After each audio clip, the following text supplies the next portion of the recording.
my life to you, everything I've been through. Use it for your glory, and Lord, I offer my days to you, lifting my praise to you as a pleasing sacrifice. Lord, I offer you my life. Praise God. Hallelujah. Sing it. Hallelujah. Lord, I offer my life to you, everything I've been through. Use it for your glory, and Lord, I offer my days to you, lifting my praise to you as a pleasing sacrifice. Lord, I offer you my life. Magandang gabi po sa bawat isa. Praise God. Things in the past, things yet unseen, wishes and dreams that are yet to come true. All of my hopes, all of my plans, my heart and my hands are lifted to you. Lord, I offer my life to you, everything I've been through. Use it, Lord, use it for your glory. And Lord, I offer my days to you, lifting my praise to you as a pleasing sacrifice. Yes. Lord, I offer you my life.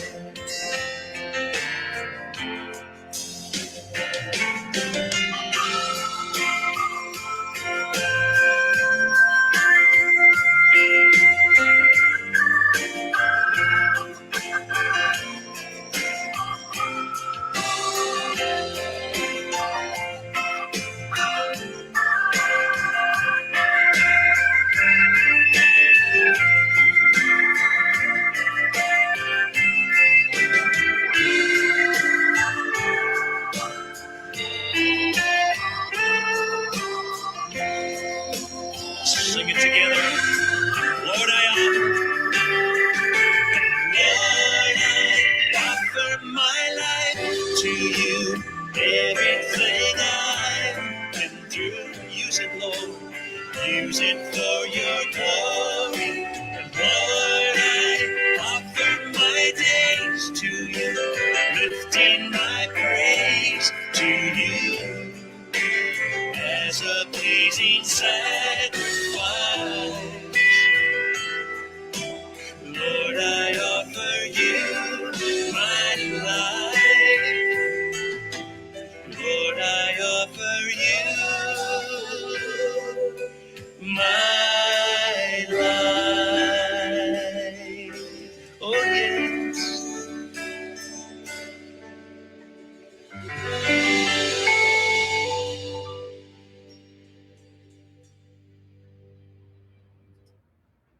Isa pong mapagpalang gabi sa bawat isa po sa inyo at tayo po ngayon ay live puli na nagbo-broadcast. Bagaman maulan po, nagpapasalamat po tayo sa Panginoon dahil niloob niya po na muli po tayong lahat ay magkasama-sama at muli po magkatipon para po sa banal na gawain po na ito. Ito po ay mahalaga sapagkat ang aral ng Diyos sa lahat ng gawain po na iniatang niya ang pinakamahalaga. Gusto ko po sanang i-stress po, ang preaching of the Word of God ay hindi po isa sa pinakamahalaga, kung hindi ang pinakamahalaga po na sangkap sa lahat ng church service, sa lahat po ng gawain. Ang pinakamahalaga po ay ang preaching sa pulpito po. Sana wag sasama ang loob po ng ating mga music ministers o kaya po ng ating mga musicians o kaya ng iba pang mga ministry. Pero tayo po ay naninindigan sa sinasabi ng Biblia Ang pinakamahalaga sa gawain ng Diyos ay ang pagpapahayag po ng kanyang salita, at ang preaching po, ang Bible studies ay hindi po isa sa pinakamahalaga. Pinakamahalaga po. So kinokorek lang po natin ang pagpapahayag na ang salita ng Diyos, ang preaching po ay isa sa pinakamahalaga. Yun po ang sustansya po ng atin pong church service, yun po ang sustansya ng lahat ng ating gagawin po. It's the Word of God. Yun po. Kaya muli mula dito sa Quezon City, malakas pa rin po ang ulan dito.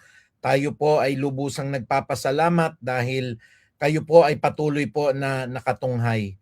Ako po ay personal na nagpapasalamat sa ating mga kapatid, lalo na po sa Panginoong Diyos, sa buhay po ni Sister Irma. Thank you po Sister Irma sa panalangin at saka sa padala nyo po na prutas. Yun lang ho kasi ang nakakain ko po ngayon. Dahil ako po ay siguro dalaho ng pagod, dalaho nung sunod-sunod ho na biyahe, ay nagkaroon ako ngayon ng intestinal flu. At ako po ay nung Lunes pa po na hindi makabangon. Pero nagpapasalamat po ako sa Panginoong Diyos dahil ang mga kapatiran po ay patuloy na nananalangin at hindi po pwedeng ito po ay ipagsantabi natin. At sabi nga po, Lord, I offer my life to you. Ang mga salita po ng awitin na yon ang siyang nagpapalakas po sa akin ng kalooban para po ipahayag ang banal na salita po ng ating Panginoong Diyos. Kaya maraming salamat for your prayer, Sister Irma. Sa Diyos po ang kapurihan. Sa lahat ng pinadala niyong prutas nakakain ko po ngayon.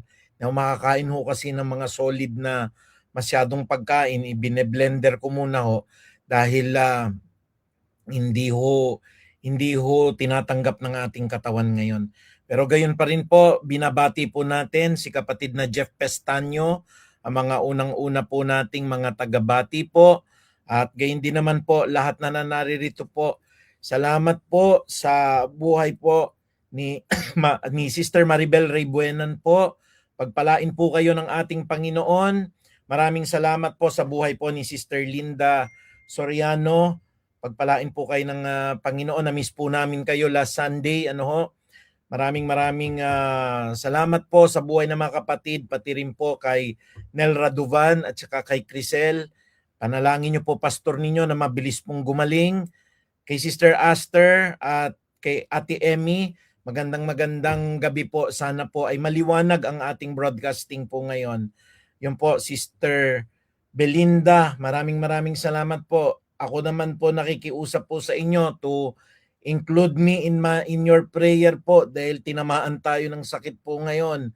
At tayo po ay nasa banig ng karamdaman po ngayon. Pero gayon pa man hindi po natin nakakalimutan po ang lahat ng mga prayer request nyo po, lalong-lalo na kay Brother Joshua Bulaon po. Nasa prayer namin siya every morning. Sister Belinda, Nanay Menchi, magandang gabi po sa inyo, kay Ate Luz, at sa lahat po, pati po kay Kiel Narce, pagpalain po kayo. And andyan na rin po si Sister Vicky, magandang gabi po sa inyo. At sa lahat-lahat po ng mga tagapakinig po, sumaati nawa po ang pagpapala at gabay po ng ating Panginoong Diyos. Hindi po ako masyadong magtatagal po ngayon dahil kailangan po nating magpahinga ng buong gabi po at hinahapo po ako, tinihingal po ako. At ang ating pong topic, gaya ng aking pong ipinangako nung nakaraan, ay ano naman po yung pong buhay ni Judas po, ni Jude, at ang pagdurusa niya na walang hanggan. Noong nakaraang linggo po ay ating tinalakay ang buhay po ni Pedro at ang mga naging kasalanan niya. Si Pedro po ay nagmataas, kahit mamatay ako Panginoon, hindi kita kailan pa man ipagkakaila. At siya po'y dumating sa punto na natakot siya dahil na-identify po siya at nakapagsinungaling siya, nagalit siya, at pagkatapos naman po ay nagsisi. Pero tignan natin po kung ganun din po ang kinahinatnan ni Judas, baka po kasi magkaroon tayo ng cross comparison po Para makita natin ho at ating maikumpara at wag nating matularan ano ho, yung mga masasamang bagay, bagkus kung ano ho yung pagkakahiwalay nila ng kanila pong ginawa, ay iyon po ang pagbasihan natin. Kung isabay nakabuti, yung isa'y nakasama, ang tularan ho natin yung pong nakabuti at lalong naipalapit po siya kay Kristo. Magandang gabi po, Nanay Soli. Nawa po'y loobin po bukas na tayo po ay completely na magaling para maka-attend po ako. Happy 80th birthday po sa inyo. Pagpalain po kayo, si Sister Joria Manuel.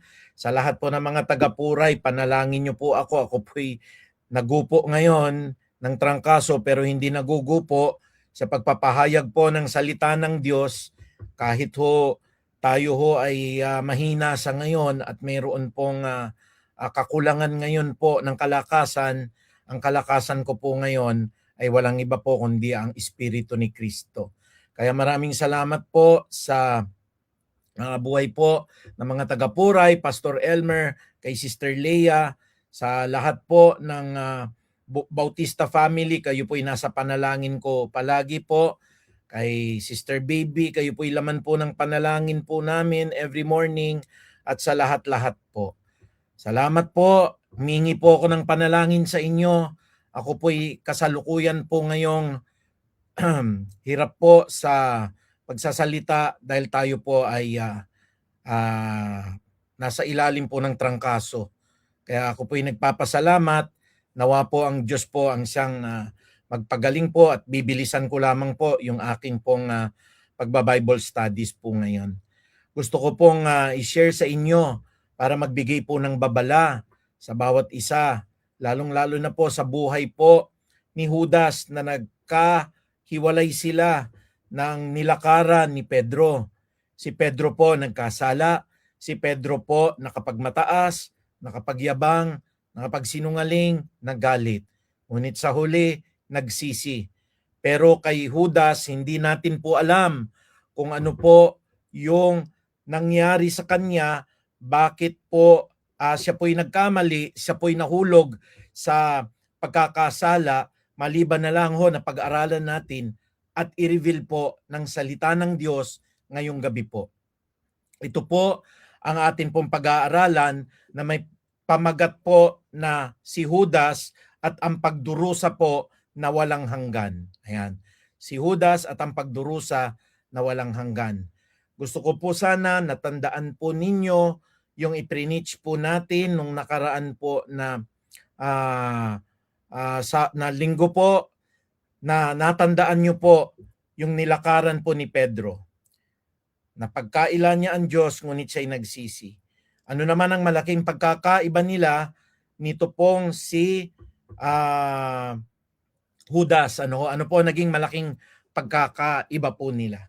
So bago tayo tumungo po sa ating pag-aaralan, tayo ngayon ay magsama-sama po sa panalangin upang patuloy po ang kalakasan ng Diyos na taglay natin, upang patuloy po na tayo po ay bigyan ng Panginoong Diyos ng karunungang ipahayag ng may katapangan at pag-ibig ang kanyang mga aral.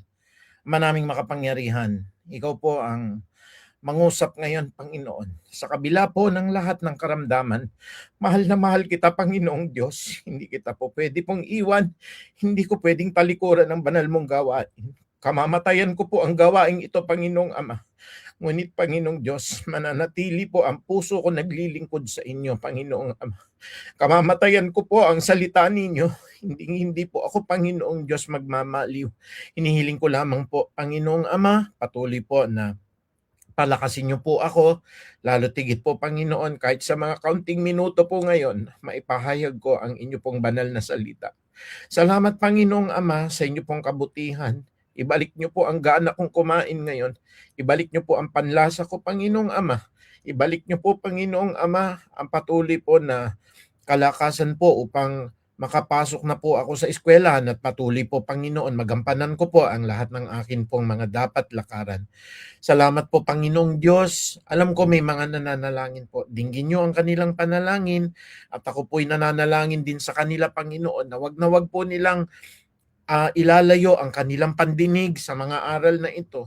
Kasi hindi masasayang po ang pinagpaguran ko na ito. Hindi po masasayang ang mensahe pong iahatid nyo po sa kanila. Sapagkat ang mensahe na ito ay mahalaga para hindi namin matularan, Panginoon, ang maaaring kasalanan na nagawa po ni Judas. At kung nagkasala man si Pedro, gaya ng pinag-aralan namin po ng preaching, patuloy namin pong mailagay ang puso namin sa puso po na mapagsisi, sa puso po na handang tumalikod po sa kasalanan at magbago. Nawa po magsilbing malaking aral po ito dahil alam ko, Panginoong Ama, meron pong mensahe ang salita mo. At ako, Panginoon Diyos, naniniwala po, kahit nakamatayan ko ang lahat ng gawain na ito, to be absent in this body is to be present with the Lord. Kaya samahan mo ako, Panginoon, gabayan niyo po ako, pagkatas nito bigyan niyo po ako ng kapahingahan, na patuloy po, Panginoong Diyos, na muli pong kalakasan, sa excitement po bukas sa panalangin sa umaga, Panginoong Ama. Yun ang nagbibigay ng kalakasan po sa akin. Manalangin kasama ang mga kapatid ko sa umaga, Panginoon. Mayahayag ang iyong mga salita, lalong-lalo na, Panginoon, sa kabila ng kahinaan, at sa linggo, Panginoon, maipahayag ang salita mo, Panginoong Ama. Maraming salamat po sa gabing ito at nawa po ang lahat ng mga salitang ito ay pumasok sa puso ng bawat isa sapagkat itong preaching na ito pinakamahalaga, hindi po isa sa pinakamahalaga po sa bahagi ng buhay ng bawat mananampalataya. Muli, Ama, sa iyo po ang pinakamataas na papuri at pagdakila sa banal po na pangalan ni Jesus. Amen. Purihin po ang Panginoong Diyos sa kanya pong kabutihan. At sa gabi po na ito, patuloy po, dumiretso na po tayo dun po sa atin pong pinag-aaralan. Alam nyo po, no, sa isang banda, may mga narinig po ako na aral dati na mga kapatid po natin nagsabi, Pastor, alam nyo po, si Judas po, kinasangkapan siya ng Diyos eh. Siya po ay elemento ng Diyos para si Kristo po ay mapako sa krus. Kaya kakahabagan siya ng Diyos, kakaawaan siya ng Diyos, ililigtas siya mula po sa apoy ng impyerno. Pero gusto ko pong maging tapat sa inyo. Gusto ko pong ihatid ang mga salita pong nanggagaling sa Biblia. Totoo po ba lahat ng sinabi po na narinig natin na yon? O ito po ay malaking kasinungalingan sapagkat ang Biblia po ang siyang nagpapahayag na kung ano po ang tama, kung ano po ang totoo. Mga kapatid, tignan po natin ngayon ang isinasaad po ng isang talata po mula po sa Aklat ng Gawa. Ito po ay sa Acts chapter 1 verse 15 to 20. Sana po mga kapatid, lahat po ng may mga digital Bible kasi baka maliit po sa inyo ito pong mga talata ng Biblia. May nakalagay po tayo dito sa Gawa 1:15 hanggang 20. So ginawa ko po siya na 2 slides at ito po ang ating matutunghayan dito po sa Gawa 1:15, 17 at 18 hanggang 20. Babasahin ko na po sa inyo, no? Makalipas ang isang araw o ang ilang araw, nang nagkakatipon ang may 120 mga kapatid, tumayo sa harap nila si Pedro at nagsalita. Mga kapatid, kailangang matupad ang sinasabi sa kasulatan na ipinapahayag ng Espiritu Santo sa pamamagitan ni David tungkol kay Judas na nanguna sa mga dumakip kay Jesus. Pansinin niyo po ang verse 17. Si Judas ay kabilang sa amin at naging kasama namin sa paglilingkod.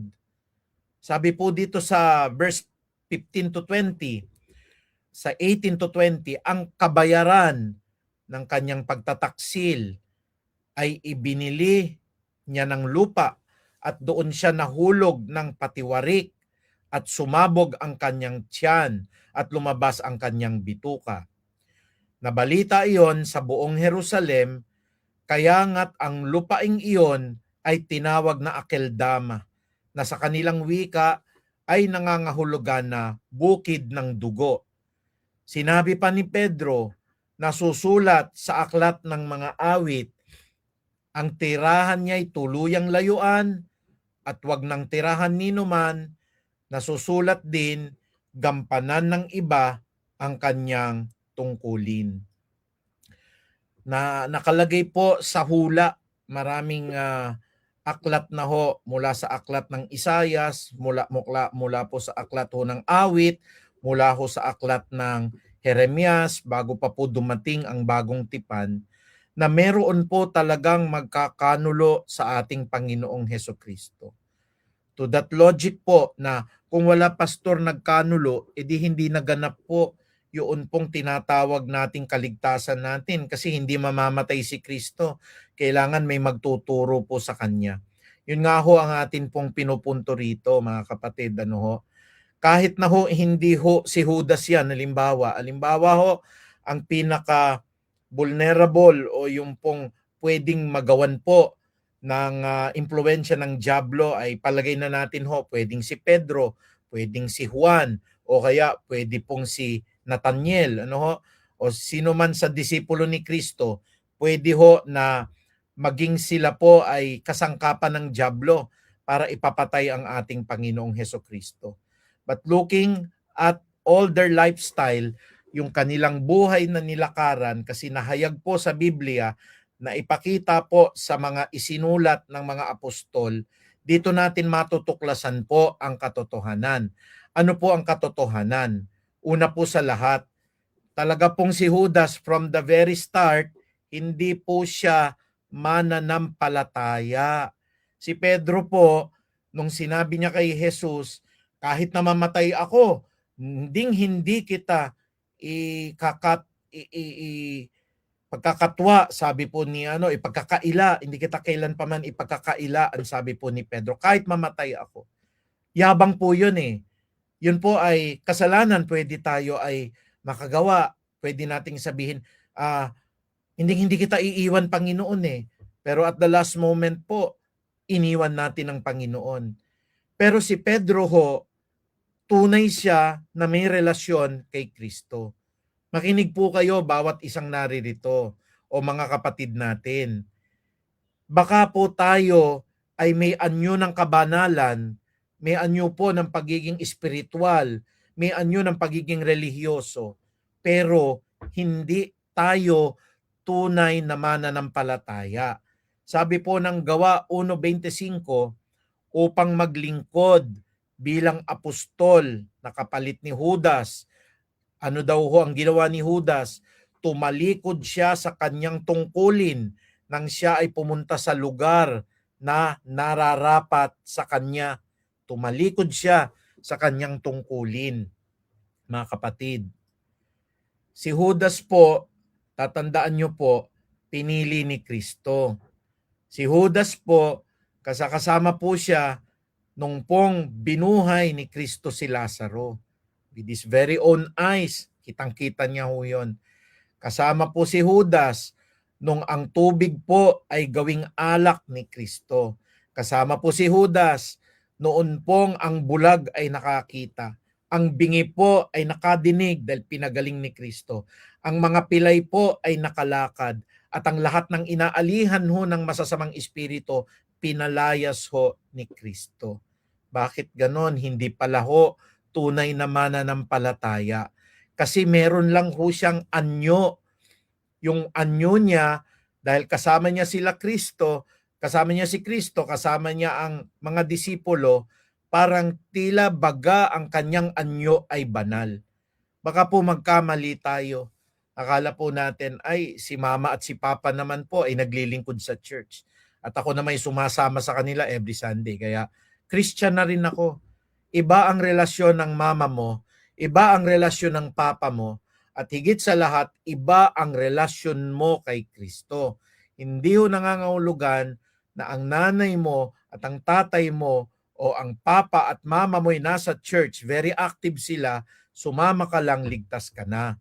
Yun po ang nakakatakot. Bakit ho? Kasi si Judas ho, from the start, hindi tunay na mananampalataya. Si Pedro po, mayabang. Si Pedro ho, nakapagsinungaling. Si Pedro ho, nagmataas. Si Pedro ho, masasabi nating nagalit. Si Pedro ho, talagang nagkamali, nagkasala. Pero tunay siyang mananampalataya. Bandang huli nga ho, nagsisi ho . Pinatawad ni Kristo 3 beses. nung tinanong siya sa Juan 21, mahal mo ba ako? Pedro, opo Panginoon. Totoo bang iniibig mo ako, Pedro? Oo po naman, Panginoong Diyos. Pedro, kung talagang iniibig mo ako, pakanin mo ang aking mga tupa. Panginoon naman, alam mo ang laman ng aking puso. Alam mo na iniibig kita. Ngunit ang kaso po ni Judas, iba. Sabi po ng ikalawang Timoteo, dito na lang po sa atin pong digital Bible, ano ho. Sabi po ng ikalawang Timoteo 3:5, ito po nakakatakot kasi ito po ang nakita kay Judas. 2 Timothy chapter 3 verse 5, sila ay magkukunwaring makadiyos, ngunit hindi naman nakikita ang kapangyarihan nito sa kanilang pamumuhay. Iwasan mo ang ganyang mga uring tao. Nung tinuturuan po ni Pablo si Timoteo, sabi niya sa 2 Timothy chapter 3 verse 5, sila po ay magkukunwaring makadiyos, ngunit hindi naman makikita ang kapangyarihan nito sa kanilang pamumuhay. Mga kapatid, you will know them by their fruits. Kung talaga pong si Judas ay kasakasama nila, he would have feared the Lord. Kung halimbawa pong talagang nag-sink in sa kanya, ang buhay po'y, ang patay po ng 4 na araw na at naimbalsa mo na'y nabuhay ulit, o kaya po yung tubig mismo, kitang-kita nalasahan mo doon po sa kasal sa Kana ay ginawa ng Panginoong Diyos na alak, natikman ni Judas po yon. Yung pong bulag na sinabi ng Panginoon, Bartimeus, makakakita ka na ngayon. Kung nais mong makakita, may pananampalataya. Nasaksihan ho ni Judas ang lahat ng yan. Bakit wala siyang pananampalataya? Kasi nag-aanyo siya. Hindi ho siya talaga kabilang dun po sa mga tinawag. Hindi po siya talagang totoong napili. Si Judas po ay counterfeit. Wala sa puso niya ang relasyon. Ang challenge ko po sa inyo mga kapatid, totoo bang si Kristo ang numero 1 sa puso ninyo? O kinakanta lang natin na Jesus, ikaw ang bida sa buhay ko. Pero talaga bang nakikita sa ating prioridad, sa atin pong ginagalawan, sa atin pong sinasabi, sa atin pong kinikilos, sa atin pong nilalakaran, talaga bang Jesus, ikaw ang bida? Kasi pagka nagkamali po tayo, baka maging katulad po tayo ni Judas.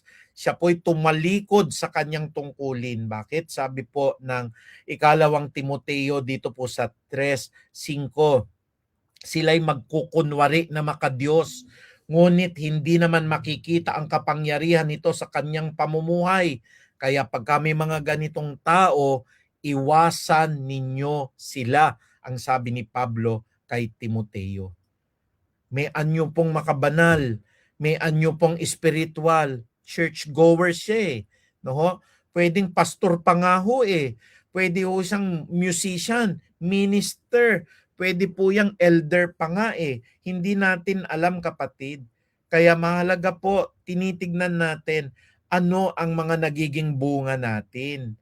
Bagaman sabi ho natin, hindi ho tayo pwedeng makagawa talaga ng perpekto eh. Ganun nga ho ang nagawa po ni Pablo eh. Pero alam po natin, ang Diyos may magagawa siya. Alam po natin, ang Diyos nakakapagpagaling siya. Alam natin ho, ang Diyos may mirakulo siyang pwedeng magawa, lalong-lalo na kapag nanaisin niya. Ako po, hindi ako nangangamba. Kaninang umaga po, amin pong binasa, huwag tayong mangangamba kung anong kakanin natin, huwag tayong mangangamba kung anong iinumin natin, kung anong dadamitin natin. Datapwat sinasabi ko sa inyo, yun yung aming memory verse kaninang umaga, hanapin ninyo't saliksikin muna ang kaharian ng Diyos at ang lahat ng mga bagay na ito. Request ko sa Panginoon, sana magaling po ako. Sana po makapagpahayag po ako ng salita ng Diyos ngayong gabi. Kasi kalakasan ko po yon at talagang yun po ang nagbibigay sa akin ng kagalingan. Whenever I preach the Word of God with boldness, with conviction, lalo't higit po mga kapatid, ang pinipreach ko po, makapagbabago po ito ng buhay ng bawat isa. So all the while, si Judas po pala ay hindi mananampalataya. Ikalawa po, Si Judas po ay tinawag pero hindi pinili. Ang sabi ng Gawa 1:17, si Judas ay kabilang sa amin at naging kasama namin sa paglilingkod. Hallelujah. Nakita ba natin yon? Kabilang sa amin.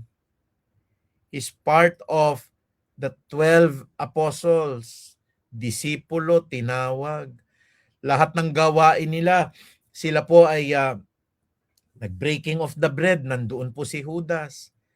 Yung pong pinadami ni Kristo po, ang mga isda at ang tinapay, at napakadami, 5,000 taong pinakain, kasama pa mga asawa. So humigit kumulang 10,000 kasi ang Biblia po, ang bilang lang sa mga tao kasama lalaki, ang mga babae at anak hindi na binibilang. So nagpakain si Kristo mula po sa kapirasong mga isda po at tinapay na parami niya, na-witnessan po ni Judas yon. So ulitin ko po, maaaring kabilang tayo sa church, maaaring tayo ay nasa ministeryo ng Panginoon, maaaring tayo nga po ay pastor pa, pero hindi pala tayo tinawag, no? Maaari ikaw ay tinawag doon sa iyo pong ministeryo, pero hindi ka pala kasama sa pinili. Sabi po, si Judas ay kabilang sa amin at naging kasama namin sa paglilingkod. Ano po ang sinasaad ng kasulatan? Napakarami po. Sabi ng Matthew chapter 22, dito po sa verse 14. Pagkatapos nito'y sinabi ni Jesus sa Mateo 22:14, marami ang tinawag, ngunit kakaunti ang pinili. Many are called, but only few are chosen. Kaya po, sana maging eye-opener po sa atin. Mga kapatid, paprangkahin ko po kayo, hindi po lahat ng nasa church, totoo. Hindi po lahat ng naglilingkod dyan, may puso po na talagang ang gusto nilang bida si Jesus.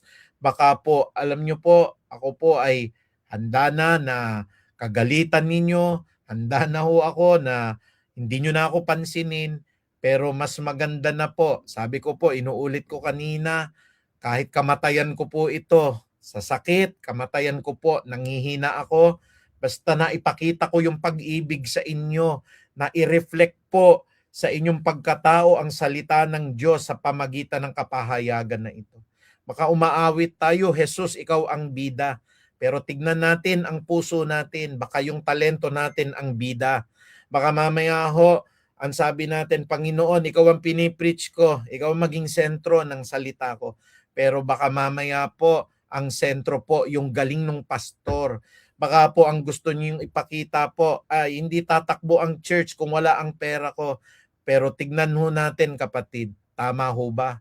Baka ho kayo'y tinawag pero in reality, hindi ho kayo pinili ng Diyos. Matthew chapter 22 verse 14 says, many are called as Jesus said, but only few are chosen. Marami po ang tinawag pero kakaunti po ang pinili. Si Judas po ay tinawag, ngunit nakakalungkot hindi siya pinili. Si Judas po kabilang sa amin, sabi po dito ni Pedro, naging kasama namin sa paglilingkod. Bakit niya po ipinagkanulo si Kristo kung ganon? Ibig sabihin, hindi sa tunay na mananampalataya. Ibig sabihin, tinawag siya, pero hindi siya pinili. Panalangin natin sa Diyos na, Panginoon, tinawag mo ako at pinili. Hindi ako tinawag lang pero hindi pala ako pinili. Kasi at the end, magbubunga yan. Makikita ninyo kapatid, hindi kayo talaga pwedeng harangan ng kalaban. Hindi pwedeng manahimik ang salita ng Diyos. Yung alam ng Panginoon ang puso ko kapatid ngayon, alam na alam po ng Diyos. Kahit mamatay ako ngayon, sa pagod, kahit mamatay po ako ngayon sa atake sa puso, dahil kinakapos ako ng hininga, pero kaligayahan ko pong mamatay ngayon dahil mahal na mahal ko po si Kristo ngayon, kapatid.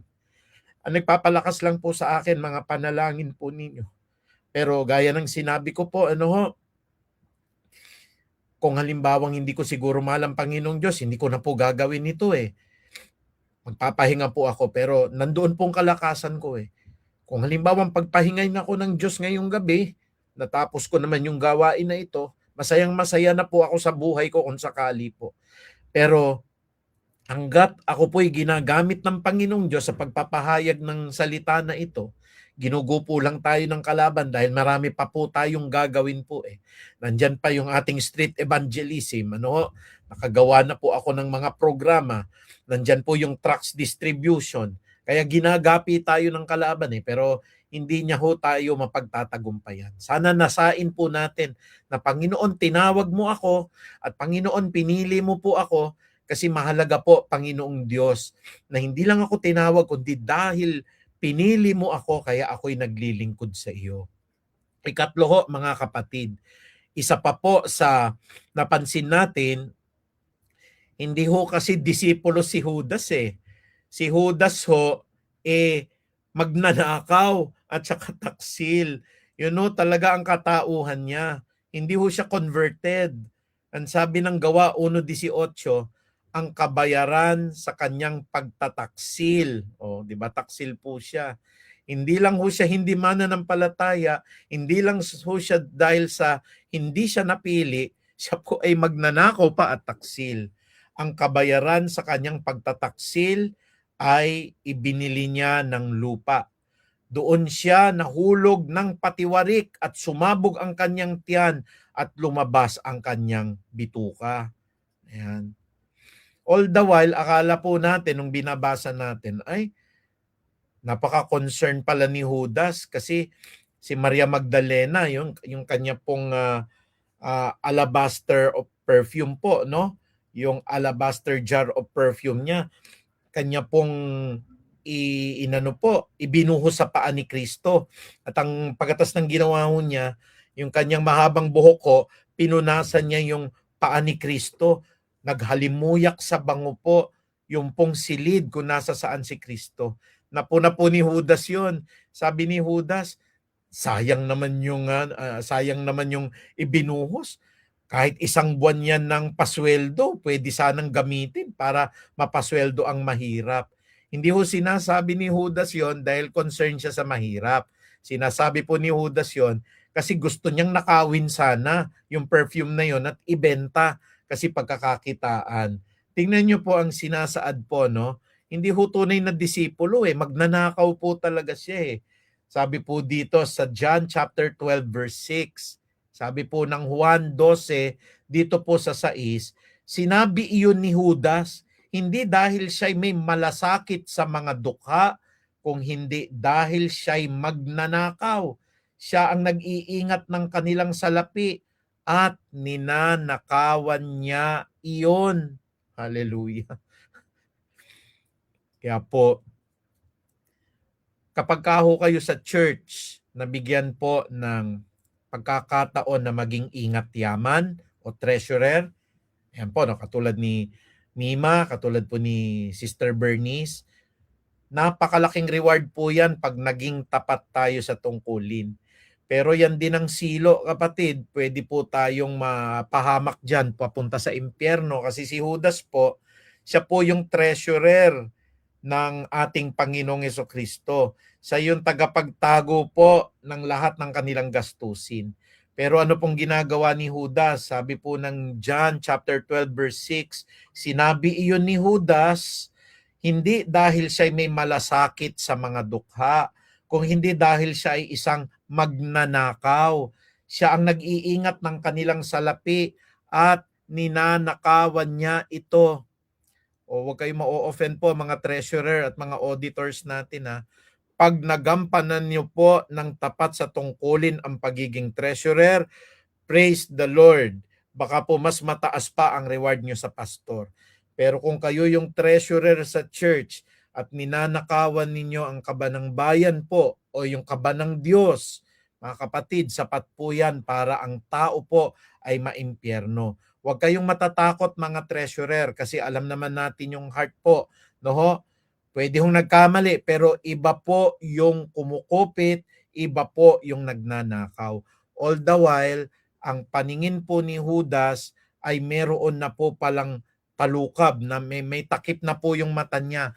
Kaya pala niya hindi nakikita ang mga mirakulo ni Kristo, si Lazaro binuhay sa mga patay, ang alak po o ang tubig ginawang alak, ang bulag, ang pipi, ang bingi, ang pilay, ang inaalihan ho ng masamang espiritu na pagaling ni Kristo kasi bulag po siya sa kasakiman. Pera ho ang tinitignan ni Judas, yung pagkakakitaan, maraming lumalapit, maraming nagdo-donate. Siyempre po, pagka may mga nagpapagaling, may mga nagbibigay ng offering po, siya yung tagatago. At pag may maraming nagbigay, ay kanya pong kinukupitan. So uulitin ko po, si Judas po'y hindi disipulo. Siya po'y 100% magnanakaw at taksil. Sabi ng Gawa 1:18, ang kabayaran sa kanyang pagtataksil ay ibinili niya ng lupa. Dito po siya nagbigti at doon siya nahulog ng patiwarik at sumabog ang kanyang tiyan at ang ending ho niya kahindik-hindik, lumabas yung kanyang mga lamang loob. Ayan po. At hindi maganda ang kanyang naging kamatayan. Kaya po, si Judas from the very start ay hindi pala mananampalataya. Si Judas ay hindi pala napili kung hindi tinawag lang. Si Judas po pala ay magnanakaw at taksil. At ikaapat, si Judas ho ay hindi tunay na nagsisi. Si Pedro, nung narinig niya po, ito yung malaking pagkakaiba po. Si Pedro, narinig niya yung tilaok ng manok. Talagang mapait na tumangi si Pedro at lumayo, nagsisi ho. Pero si Judas, may sinabi ang Biblia, no, nagkaroon din siya ng pagsisisi. Pero yung bunga ng pagsisisi, hindi nakita. Sabi po dito sa Matthew chapter 27, verse 3 to 5. Ayan. Nang malaman ng taksil na si Judas, na si Jesus ay nahatulang mamatay, nagsisi siya. Good start mga kapatid, nagsisi siya at isinauli sa mga punong pari at mga pinuno ng bayan ang 30 pirasong pilak. So lumalabas sa action niya, no? Nagsisi, hindi naman niya kinuha yung pera, binalik niya. So sayang, good start na ho ito. Pero sa verse 4, sinabi pa niya, di ba sabi sa Bible po, if we confess our sins, kinonfess pa niya, kaya ho ba siyang patawarin ng Diyos? Sige nga ho, pakilagay po sa chat room para makapagpahinga lang po ako ng kaunti, makahinga ng kaunti. Kaya bang patawarin ng Diyos si Judas dahil sa kanyang pagkakanulo kay Kristo? Pagka ho kayang patawarin, i-type nyo po, Amen. Kaya ba ng Diyos patawarin si Judas? Paki-type nyo po dyan, Amen. Sige, paki-type po muna ho para mapahinga lang tayo ng konti ha. Ang katanungan ko po, kung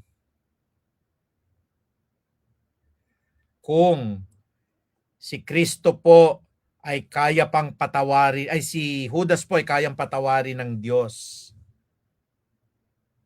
Majority po ng nagsasaad po ay kaya, no? Kaya. Kaya, yan. O, amen. Sabi po ninyo, amen. Yan. Tama naman po. Amen. Ano? Tignan nyo yung proseso. Sayang. Kasi, sabi po dito, nang malaman ng taksil na si Judas, na si Jesus ay nahatulang namatay. Unang-una, tignan nyo, sayang. O, number 1, nagsisi. Pag nagsisi ba, pwedeng patawarin ng Diyos? Pwede. Sabi nyo nga po, amen. Nagsisi siya. At ano yung naging action niya? Sinauli niya sa mga punong pari at mga pinuno ng bayan yung 30 pieces of silver. So yung pagsisisi, may kalakip po na gawa. Nagbunga, binalik niya. Did he confess his sin? Opo, sabi niya sa verse 4, nagkasala ako. Sabi po ng John, ng 1 John chapter 1 verse 9, if we confess our sins, He is faithful and just to forgive us and to cleanse us from all unrighteousness.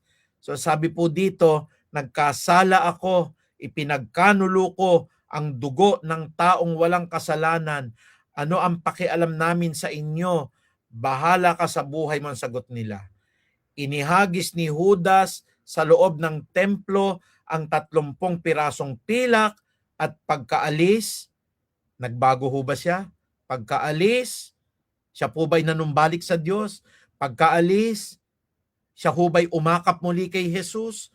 Pagkaalis, siya po ba ay nagbunga po? Pagkaalis, siya ay nagbigti.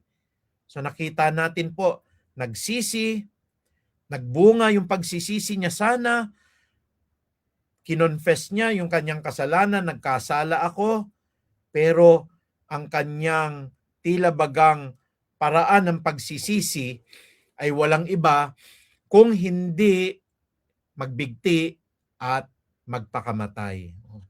Tanong natin, tama ho ba yun? Na pangungunahan natin ng Diyos. Tama ho ba yun, mga kapatid, na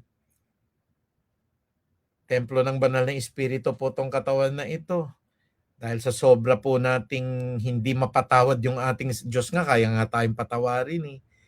Alam nyo, mas mabigat pa nga yung ginawa po ni Pedro. Actually, mas mabigat po. Kasi nanumpa, sinusumpa ko, hindi ko kilala ang taong yan. Ito naman kasi matakaw sa pera.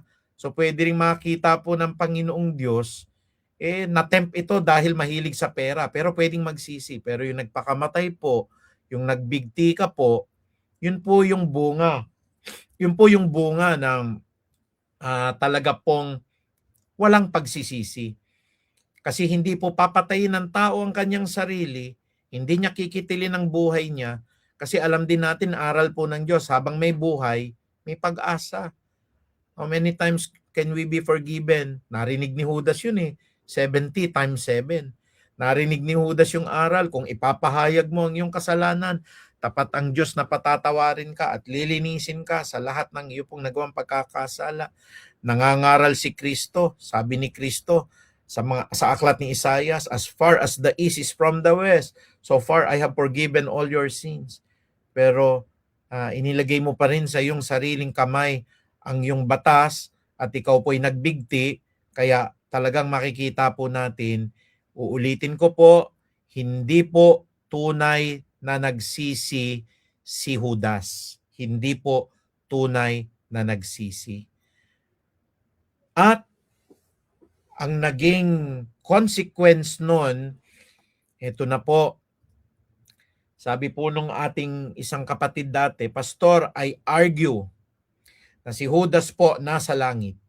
Kasi kung hindi po si Judas ay pinagkanulo si Kristo, hindi mamamatay si Kristo, di walang tagapagligtas.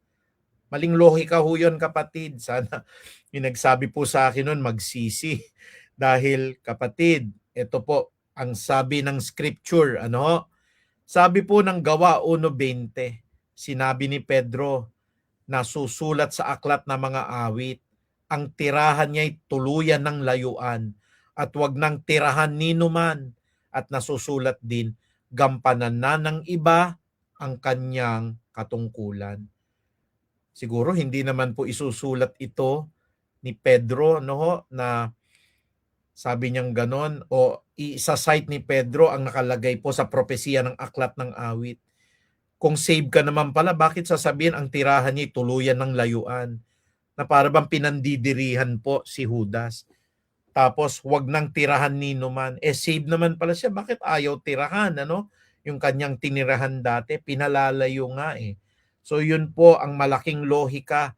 Pangalawa, sabi po dito sa John chapter 17 verse 12, ano po sabi po ng Juan 17:12, habang kasama nila ako, iniingatan ko sila sa pamamagitan ng kapangyarihan ng iyong pangalan, ang pangalan na ibinigay mo sa akin. Pinangalagaan ko sila at walang napahamak sa kanila, yung mga tinawag po ng ating Panginoon at yung mga pinili niya, maliban, kasi uulitin ko po, many are called but not all are chosen. Sabi po dito sa John 17:12, pinangalagaan ko sila at walang napahamak sa kanila, maliban sa taong humanap ng kanyang kapahamakan. upang matupad ang kasulatan. Sino kaya yung taong humanap ng kanyang kapahamakan? Ang tinutukoy po dito ay walang iba kung hindi si Judas. In the King James Version, he was called as the son of perdition. Ano ibig sabihin ng son of perdition? Hindi po tayo pwedeng tawaging anak ng kapahamakan kung hindi naman tayo mapupunta sa impyerno. Pagka ligtas si Judas tapos tinawag siya ng ating Panginoon na son of perdition o anak ng kapahamakan, tapos ligtas po, parang inappropriate po, kapatid. So sana unawain po natin in the proper context ang Biblia. Kung ako po tatanungin, siyempre hindi ko po sinasabi na ayoko maligtas si Judas. Napakaganda pong balita pag nakita natin siya sa langit na niligtas ng Panginoon. Pero we can read in between the lines of the scripture. Si Judas po ay napahamak. Ulitin ko pinangalagaan ko sila at walang napahamak sa kanila. Walang napahamak po kina Andrew, kina Mateo, walang napahamak po kina John and James of Zebedee. Walang napahamak po kina Philip, kina Nathanael. Walang napahamak po kina Simon Peter.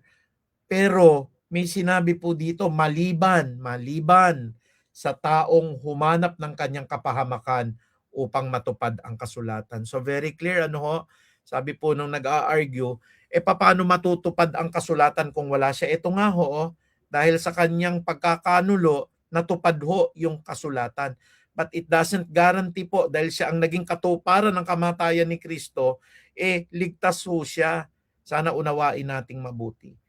Ulitin ko lang si Judas kasi from the start hindi mananampalataya. May anyo siya ng kabanalan pero hindi siya mananampalataya. Siya po'y tinawag pero hindi po siya pinili. Siya po ay hindi disipulo, taksil siya, at saka siya po ay magnanakaw, kapatid, tatandaan niyo po, magnanakaw po siya. At si Judas po, uulitin ko po, siya po ay duwag, siya po ay taksil, pag nagnanakaw kapatid ng sinungaling. At tignan niyo po sa atin pong pagtatapos. Sabi ng Revelations 21 verse 8, nilagay ko na sa kulay red. Pansinin ninyo, kung talaga pong naligtas siya, bakit isusulat po dito na sa mga duwag, sa mga nagtaksil? Uulitin ko lang po kanina, Ayan po dito, ang kabayaran sa kanyang pagtataksil. Ang sabi po rito. Sabi po ng Pahayag 21:8, subalit para sa mga duwag, hindi mo hinarap ang kapatawaran ng Diyos na duwag ka, inunahan mo ng paghatol sa pagbigti, sa mga taksil, ipinagkanulo mo si Kristo, sa mga gumagawa ng kasuklam-suklam na bagay, sa mga mamamatay tao, sa mga nakikiapid, sa mga mangkukulam, sa mga sumasamba sa Diyos-Diyosan, at sa lahat ng mga sinungaling, kasama ang magnanakaw po dyan, magkapatid po yan. Tatlong katangian po niya na hindi niya napagsisihan: ang pagiging duwag, ang pagiging taksil, at ang pagiging sinungaling. Kung nagkaroon lamang po siya ng puso na pwede po siya na makahingi po ng tawad at siya po'y makapagbagong buhay muli, kapatid, walang kasalanan na hindi po kayang patawarin ang Diyos. Sa kasamaang palad po, si Judas po ay tumungo sa pagdurusa na walang hanggan.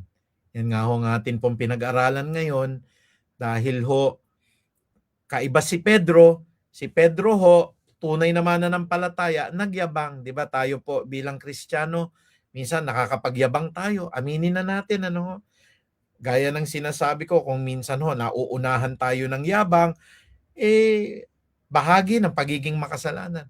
Dahil sa natakot tayo, nakapagsinungaling tayo.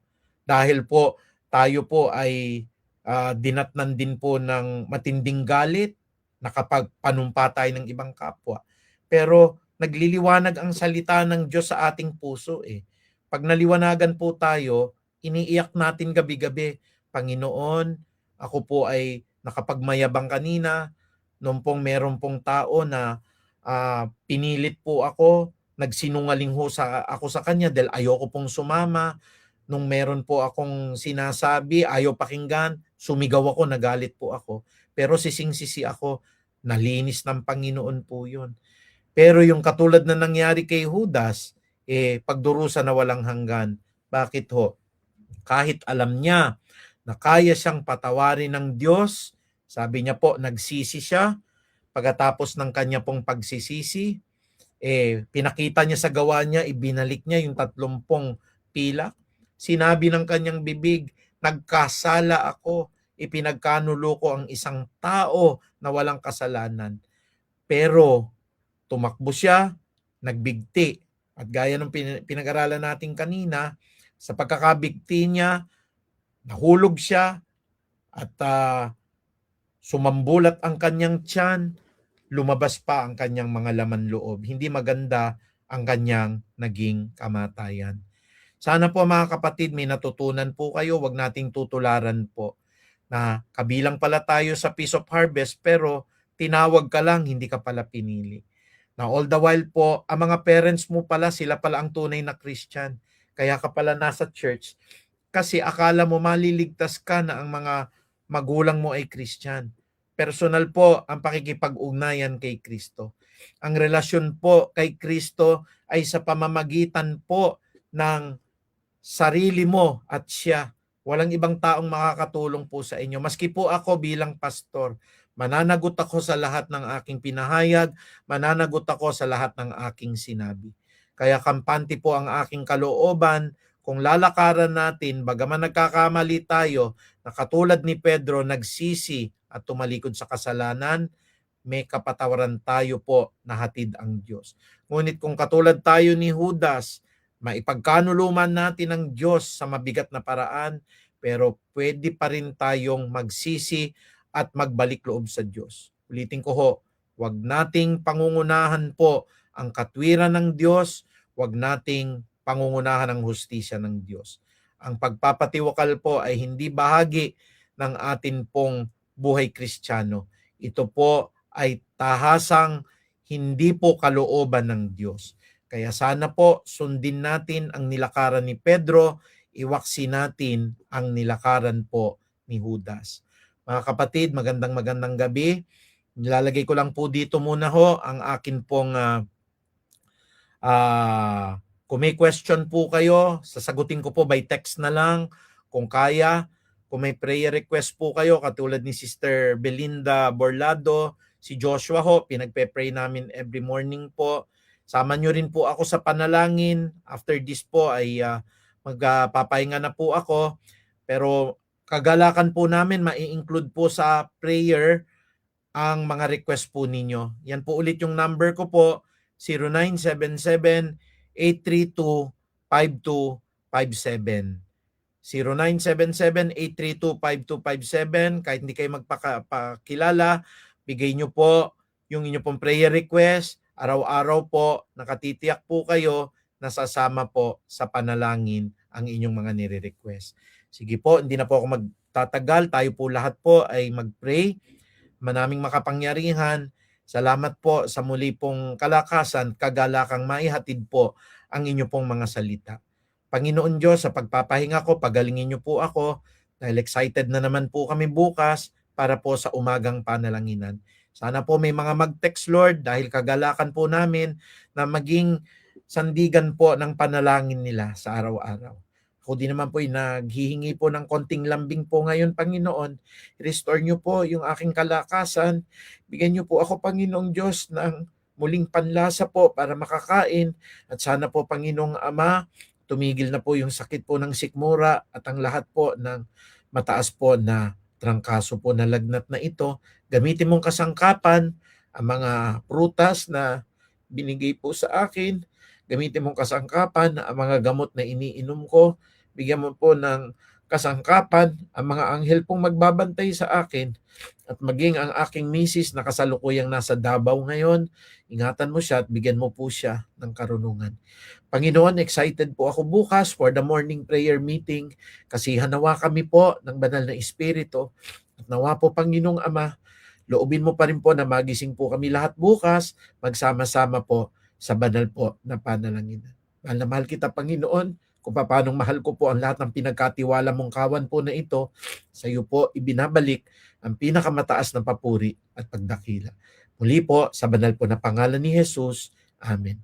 Maraming salamat po mga kapatid.